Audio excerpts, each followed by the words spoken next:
Hey everybody, welcome into the next edition of the Cobra Corner. My name is Ryan and I'm here to walk you guys through my 1 through 12 rankings for this upcoming fantasy football season. Redraft, of course. We are finally past the NFL draft. We know where exciting rookies like Bijan Robinson, Jahmyr Gibbs, we know where they're finally landed, which teams they're on, potentially what their situations look like a little bit.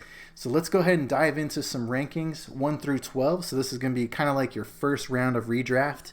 And see just how the draft shook things up, because I could tell you from the last time I did rankings about a month ago, there's definitely a change in the rankings, and there's a new player in the top 12 for me, and I think you're going to want to see it. So go ahead and sit tight, get something to drink, and let's strap in and go over some rankings. Okay, let's give these rankings some context. So this set of rankings that I'm about to go through with you guys, like I said, is going to be for the first round, rank 1 through 12. All of my rankings are based off a half-point PPR scoring, which is pretty much standard across most fantasy leagues. All picks are going to be based off of a 12-team league, hence why I'm going picks 1 through 12. Standard positions, so quarterback, running back, 2 running backs, 2 wide receivers, 1 tight end, 1 flex, so pretty standard type of league. When we look at my rankings, I put a heavy emphasis on these next 3 bullet points. Very first being reliability.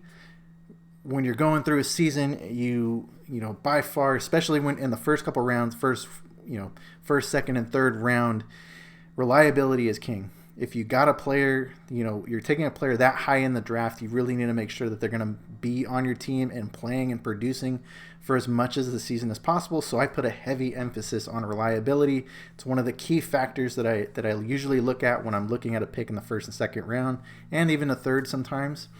Also put a heavy emphasis on points per game. So this is one of the things I think gets overlooked a little bit, at least in a lot of the fantasy leagues that I've been in, a lot of the more casual or home type leagues. Points per game often gets overlooked, but to me, oftentimes it's a sign of the reliability of production from that player, and just in general what kind of point production you can expect on a week-to-week basis. And a lot of times what I've found is that week-to-week consistency is what is able to push your team from being maybe a bad or a mediocre team and to make it into a good or a great team by being consistent and with your scoring. And drafting consistent players that score consistently and have high points per game really helps to propel your team to that point. Last bullet point on here, emphasis on positional advantage. So this is something that I've started looking at within the last few years that I think is something that we should pay a little bit more attention to, and that's creating positional advantages on your roster compared to your league mates that you're playing with. So positional advantage generally means when you're going up against another opponent, and let's say each of you has a quarterback. You have an elite tier 1 quarterback like a Patrick Mahomes, and your opponent has maybe a lower end QB1 like a Kirk Cousins, or you name that QB, QB2, could be a Derek Carr or a Ryan Tannehill, you name it. That positional advantage where you're expecting somewhere between 5 to 8 points per game difference between a Mahomes and like a Ryan Tannehill or a Derek Carr. That is a positional advantage, and that's generally an advantage that you can rely on throughout the season. And so when I'm looking at players that draft early, first, second, third, fourth rounds, I put a heavy weight on positional advantage, because those are built-in advantages into my roster that are going to help carry me throughout the season. So that topic is going to pop up quite a bit. Just thought I'd explain it to you. So let's go ahead and dive into rank number 1. Number 1. All right, pick number 1, I have Christian McCaffrey. So on my last set of rankings, I also had CMC as ranked number 1. I'm still holding tight at rank 1 for Christian McCaffrey. So just to go through some of the bullet points real quick, he had 313.9 fantasy points last season. Big chunk of that with the 49ers. Averaged 18.5 points per game. Averaged around 110 total yards per game with 14 touchdowns. One thing that we are keeping an eye on is the QB situation is a little bit questionable going into next season. We know most likely it's probably going to be Brock Purdy, which I think is perfectly fine. Maybe it's Trey Lance, but we know Brock Purdy has the elbow injury, but maybe there's a chance he starts week 1. So that's just something to monitor. But that doesn't really scare me off, and which is the reason I still have CMC as the ranked number 1 player in my rankings. He is the unquestioned number 1 option for the 49ers, an extreme producer, and even though he doesn't get the same sort of touch volume that he got with the Panthers, he's still in a hyper-efficient offense, going to score a lot of touchdowns, going to put up a lot of yards. I think he's perfectly fine if you want to take him at pick number 1. Number 2. All right, pick number 2. So Justin Jefferson, I have on here still at rank number 2. He had 304.7 points. This is half point PPR last year for an average of 17.9 points per game, average 106.4 receiving yards per game with 9 touchdowns. If you wanted to take Justin Jefferson number 1 overall, I would not dispute that at all. I think he's an unbelievably talented wide receiver in an excellent situation with a good quarterback in Kirk Cousins.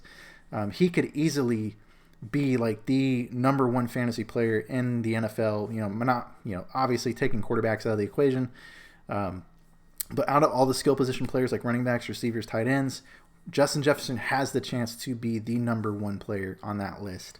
Like I talked about in my last video, there's a chance here that he does actually go north of 2,000 receiving yards, and if he does that, you're definitely going to want him on your fantasy team if you're in that position. So like I said, he has an unbelievable ceiling, a great floor. You get pretty good consistency from him. I know he had a couple clunker games in there, but overall, he was winning you fantasy weeks, week in and week out. So by all means, at number 2, if Justin Jefferson is there, don't hesitate to take him.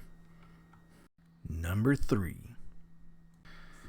All right, ranked number 3, I have Jamar Chase. So I am still holding tight on Jamar Chase. I believe in talent, and I think he is really the next guy to come up and be in that upper echelon wide receiver with Justin Jefferson, if he's not there already. But here at rank number 3, he had 198.9 points last season. That was good for 16.6 points per game, 87 yards per game, 9 TDs. Could easily be the wide receiver 1, surpassing Justin Jefferson if everything breaks out right and he has a good, healthy season. Easily could be the wide receiver 1. Also going, could be the wide receiver 1 going forward in 2024 also. But the big reason why I have Jamar Chase so high up in the ranks at number 3 is I truly believe he has 20 point per game potential. And the first 3 guys I covered, like CMC, Justin Jefferson, and now Jamar Chase, all 3 of those guys have potential to score you 20 points per game easily. So if you're at pick 3, or if you're somewhere in the middle of your draft in the first round and Jamar Chase is there, I think this is a slam dunk pick. The further away this pick gets away from number 3, if we're talking like 4, 5, 6, 7, the better and better the prospect of taking Jamar Chase gets. So don't hesitate. Jamar Chase is the winner. Number 4. All right, ranked number 4, Travis Kelce. So I'm still holding tight on Travis Kelce at number 4. I think this is really where positional advantage comes into play for me. So when we're talking about positional advantage, Travis Kelce has by far the biggest positional advantage of any player in fantasy football, period. Just to go through scoring real quick, 261.3 points last season, good for 15.4 points per game. He's a bit of an Iron Man. He didn't miss any games, which is awesome. Averaged 78.7 yards per game, had 12 touchdowns. Like I said, biggest positional advantage in fantasy football, period. And what's that mean? He actually scored 90 more points than the tight end 2 in fantasy football. That is just massive. So you take that into equation, we're talking about around a 4 to 5 point per game advantage, which is just absolutely colossal. And a lot of times, the way you got to think about this, you're not playing the tight end 2 every week. A lot of times you're going to play against the tight end 3, 4, 5, 6, 7, 8, 9, 10, 11, 12, all the way down. And so that advantage may not actually be a 4 or 5 point advantage, might actually be like an 8, 9, 10 point advantage over your opponent, which could really be the edge in you winning a matchup in a certain week. So I have Travis Kelce at number 4. I know the age is a little bit of concern, but that doesn't scare me off. The guy is still in an elite offense with an elite quarterback. And like I said, he's an Iron Man. He just does all of the things you want at a position of real scarcity. So don't hesitate. Travis Kelce there in the middle of your first round. Go ahead and take him. Number 5. All right, ranked number 5, Cooper Kupp. So Cooper Kupp finished with 163.9 points. 20.3 points per game. So I have an asterisk there. So the game that he missed, I believe it was week 11, where he went out with an ankle sprain, finished with 4 points in that game. If you take that game out, Cooper Kupp was actually the only wide receiver in 2022 at that point that was averaging over 20 points per game. I believe Cooper Kupp can get back to that level of production here in 2023. Sean McVay is back as the coach for the Rams. Matthew Stafford is back as the quarterback. Count me in. If Cooper Kupp is there in the middle of your first round, I think he's a fantastic pick and an absolute staple to have in your starting lineup. Real quick, the rest of the numbers. So 90 receiving yards a game. The guy was an absolute target hog. Had 7 touchdowns only halfway through the season. Could easily be the wide receiver 1 in 2023 with that level of production. And like I said, led all wide receivers in points per game before his injury. The guy is a stud. If you're there at pick 4, 5, 6, 7, around that middle of the first round, Cooper Kupp is a smash pick and a great way to start your fantasy team. Number 6. All right, number 6, we're back with Austin Eckler. And like I talked about in my last video, there's a big asterisk with this pick. It really depends on where Austin Eckler ends up. If he's still with the LA Chargers, then I think he's well worth the number 6 rank. If he is not with the Chargers by the time that the NFL season starts, then I think this ranking is going to change a lot and it'll probably fall down the rankings quite a bit. But let's just assume that he's going to stay with the Chargers for now. He was the RB1 last season with 319.2 points, good for 18.8 points per game, just shy of 100 total yards per game, scored 18 touchdowns. The only running back to have over 100 receptions last season, which is quite surprising. And like I said, the team in question, we don't know where he's going to land, but if he comes back to the Chargers, which at this point I kind of feel like is more likely than not that he's going to end up being with the Chargers again, then he's going to be well worth that top 6 pick or around that midway of round 1 ranking. So like I said, if you're in the middle of round 1, around that 6, 7, 8, 9 range, Austin Eckler's there. By all means, go ahead and smash that pick. It's going to be a good one. Number 7. Okay, we're here at rank number 7, and Jonathan Taylor has actually moved up on my rank. This is the first change in my round 1 rankings. Jonathan Taylor in my previous ranking was at number 8. He is now number 7. I know he had an abysmal season last year, scoring only 132 points, only good for 12 points per game, 90 yards per game. He only had 4 touchdowns. I get it. It was a bad year, and anybody that drafted him first overall, you got burned. There's really no sugarcoating it. But here's the reason why I have Jonathan Taylor ranked number 7. He, to me, is at this range of the draft, is one of the only running backs remaining that has true RB1 overall potential. Is an actual guy that can get you running like top 2 running back numbers. He can easily go 20 points per game like he did a couple seasons ago. If the situation works out right, health permitting, he doesn't have any major injuries or anything that set him back. The talent, by all means, the talent is there, and I think the workload will also be there too. And one other thing to note, this offense is going to see a little bit of a different look. They have a different head coach, different coordinators. They have a new rookie running back with Richardson. I think the offense is going to look a little bit different, but one of the things that they do realize is that they have a workhorse running back, Jonathan Taylor, and I would not be shocked if this season they actually rely on Jonathan Taylor to help carry most of the workload. So like I said, if you're in the middle of the first round, you're at pick 5, 6, 7, 8, 9, anywhere in that range, Jonathan Taylor I think would be a fantastic pick and something, really a good way to start your fantasy team.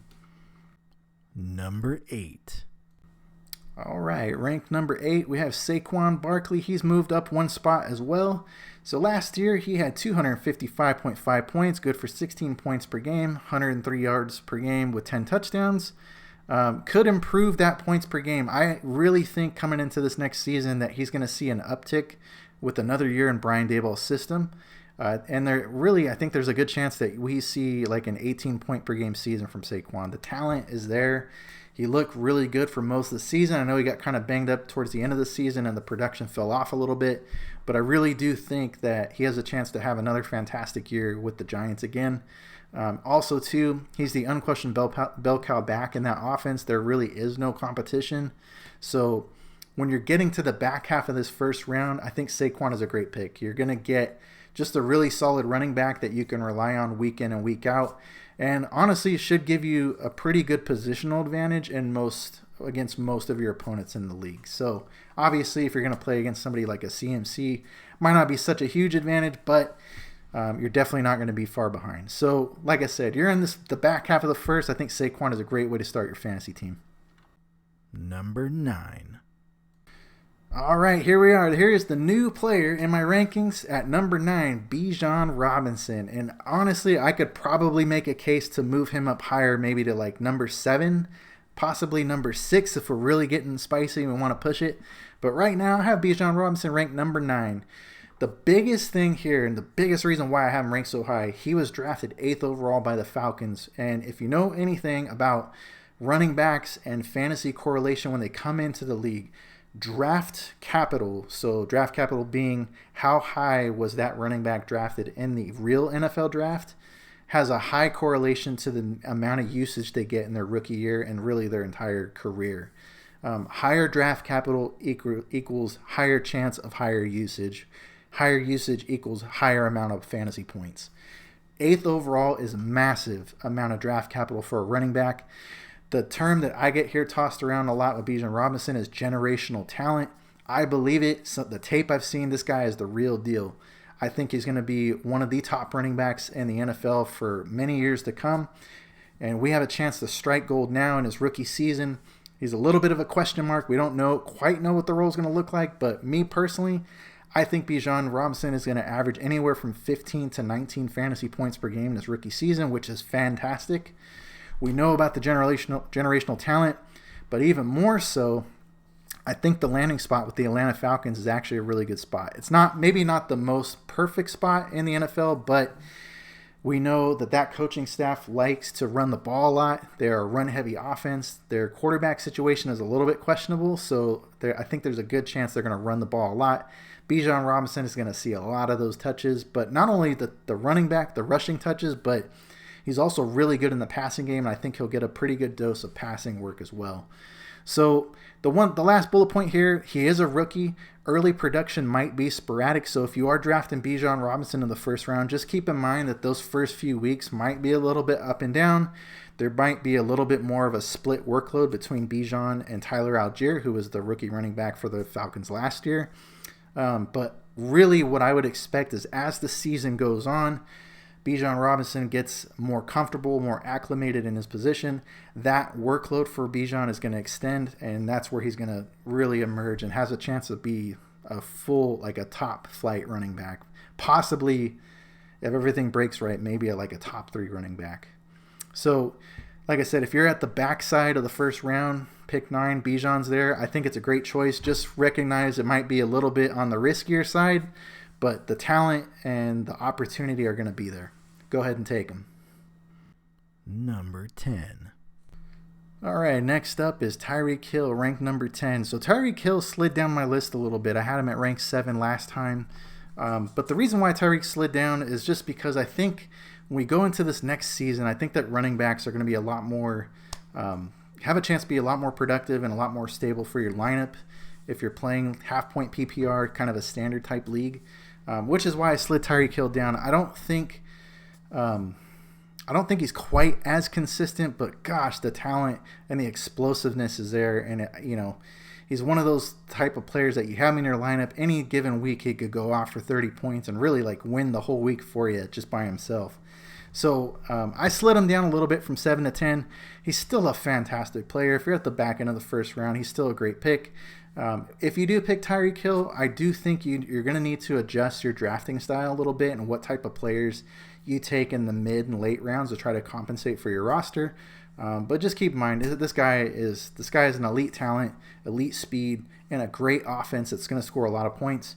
You can't go wrong. You get this late, you get Tyreek Hill. I think it's a fantastic pick.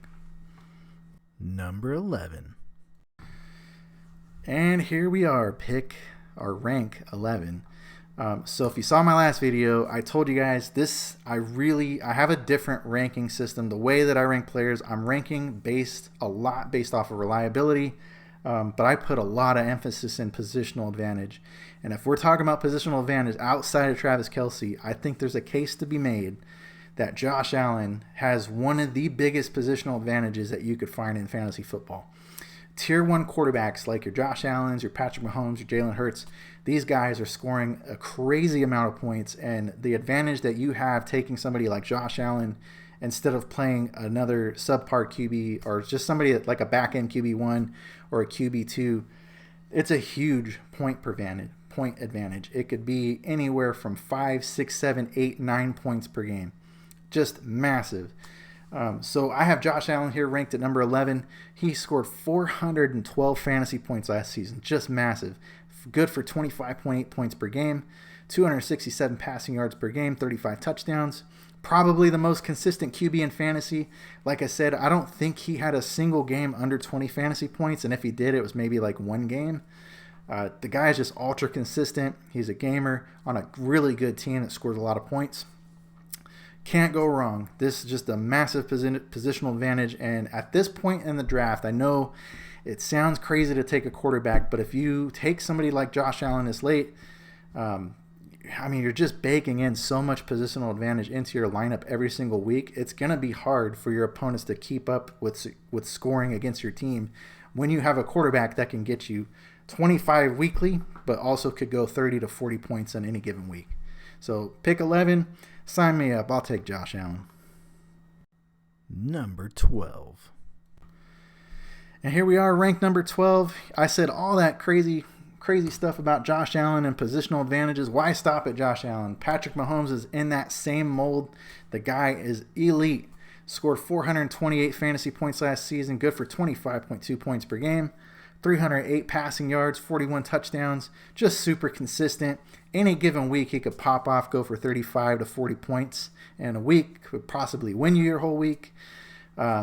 Just like I said, huge positional advantage, just like Josh Allen. You have this quarterback on your team, there's a good chance that at the quarterback position, you're going to outscore your opponent by a pretty good margin. And that advantage, week-to-week basis, really can help to stabilize your team from a scoring perspective and really set you on a path for success going into the playoffs. So don't stop at Josh Allen. Patrick Mahomes is there.